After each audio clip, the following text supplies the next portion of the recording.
ಮೈಸೂರಿನ ಎಚ್ಡಿ ಕೋಟೆ ತಾಲೂಕಿನ ಕಾಡಂಚಿನ ಗ್ರಾಮದಲ್ಲಿ ವಾಸವಾಗಿದ್ದ ವೃದ್ಧ ದಂಪತಿ ಬೀದಿ ಪಾಲಾಗಿದ್ದಾರೆ. ನೋಟಿಸ್ ನೀಡದೆ ಅಧಿಕಾರಿಗಳು ಮನೆ ಒಡೆದು ಹಾಕಿದ್ದಾರೆ. ಭೂಮಾಫಿಯಾ ಅನುಕೂಲಕ್ಕೆ ಒಕ್ಕಲೆಬ್ಬಿಸುವಂತ ಹುನ್ನಾರ ನಡೆದಿದೆ ಅಂತ ಆರೋಪ ಕೇಳಿಬಂದಿದ್ದು, ಅಬ್ದುಲ್ ರಜಾಕ್ ರಜಿಯಾ ದಂಪತಿ ಮನೆ ಕಳೆದುಕೊಂಡು ಕಣ್ಣೀರು ಹಾಕ್ತಾ ಇದ್ದಾರೆ. ನ್ಯೂಸ್ ಫಸ್ಟ್ ವರದಿ ಬೆನ್ನಲ್ಲೇ ವಿಧಾನ ಪರಿಷತ್ ವಿಪಕ್ಷ ನಾಯಕ ಛಲವಾದಿ ನಾರಾಯಣಸ್ವಾಮಿ 1 ವಾರದೊಳಗೆ ಮನೆ ಕಟ್ಟಿ ಕೊಡ್ತಿದ್ರೆ ಉಗ್ರ ಹೋರಾಟ ಮಾಡ್ತೀವಿ ಅಂತ ಎಚ್ಚರಿಕೆಯನ್ನು ಕೂಡ ಕೊಟ್ಟಿದ್ದಾರೆ.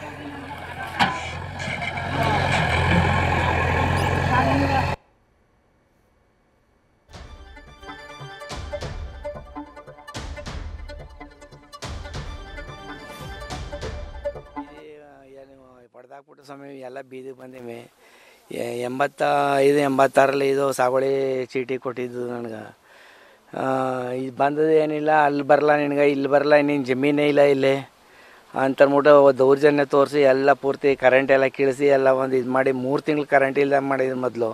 ಈಗ ಪೂರ್ತಿ ತಮ್ಮಯ್ಯ ಕರೆಂಟ್ ಇಲ್ಲದೆ ಮಾಡಿ JCP ಹೊಡೆದು ಎಲ್ಲ ಅನ್ಯಾಯ ಮಾಡಿ ಸ್ವಲ್ಪ ನೋಡಿ ನೀವೇ ಅಲ್ಲಿ. ಏನು ನಿಮ್ಮ ಜಮೀನು ಹೆಂಗೆ? ನಿಮ್ಮದು ಹೆಸರು? ನನ್ನ ಹೆಸರಲ್ಲೇ ಇರೋದು ಸಮಯ. ಏನು ಬೆಳ್ತೂರು ಸರ್ ನಂಬರು 2 ಎಕರೆ, ಹಳೆ ಮಗ್ಗೆ ಸರ್ ನಂಬರ್ನಲ್ಲಿ 2 ಎಕರೆ ಕೊಟ್ಟಿದ್ರು ನನಗೆ. ಇದು ಬಂದ್ಬಿಟ್ಟು ಎಲ್ಲ ವಿಚಿತ್ರ ಮಾಡಿ ಈ ಥರ ಎಲ್ಲ ಮಾಡ್ತಾವ್ರ. ನಾವು ಬದುಕೋದು ಒಂದೇ, ನಾವು ಸಾಯೋದು ಒಂದೇ, ಹಂಗೆ ಆಗ್ಬಿಡೋದು. ಈಗ ಇದ್ರಲ್ಲಿ ಹೆಂಗೆ ಜೀವನ ಹೆಂಗೋ ಕಳ್ಕೊಂಡು ಹೋಯ್ತಾ ಇದ್ದು. ಇಲ್ಲಿ ಸಾಲ ಎಲ್ಲ ಮಾಡಿದ್ರೆ? ಸಾಲ ಸೊಸೈಟಿಲಿ ಸಾಲ ತಗೊಂಡಿವಿ ಸಮಯ 4 ಲಕ್ಷನ. ಹಾಂ, ಇನ್ನು ಸಾಲ ತೀರಿಸಿಲ್ಲ? ಇಲ್ಲ ಸಮಯ, ಇನ್ನು ಇದೇ ಜಮೀನ್ ಮೇಲೆ ತಗೊಂಡಿರೋದು? ಇದೇ ಜಮೀನ್ ಮೇಲೆ ತಗೊಂಡ್ರಿ ಸಮಯ. ಬಟ್ ಈಗ ಬುಡ್ಸ್ತಾಗ ನಿಂತವ್ರೆ. ನ್ಯೂಸ್ ಫಸ್ಟ್ ನಿರ್ಭೀತಿಯಿಂದ ನಿಮ್ಮ ಪರವಾಗಿ.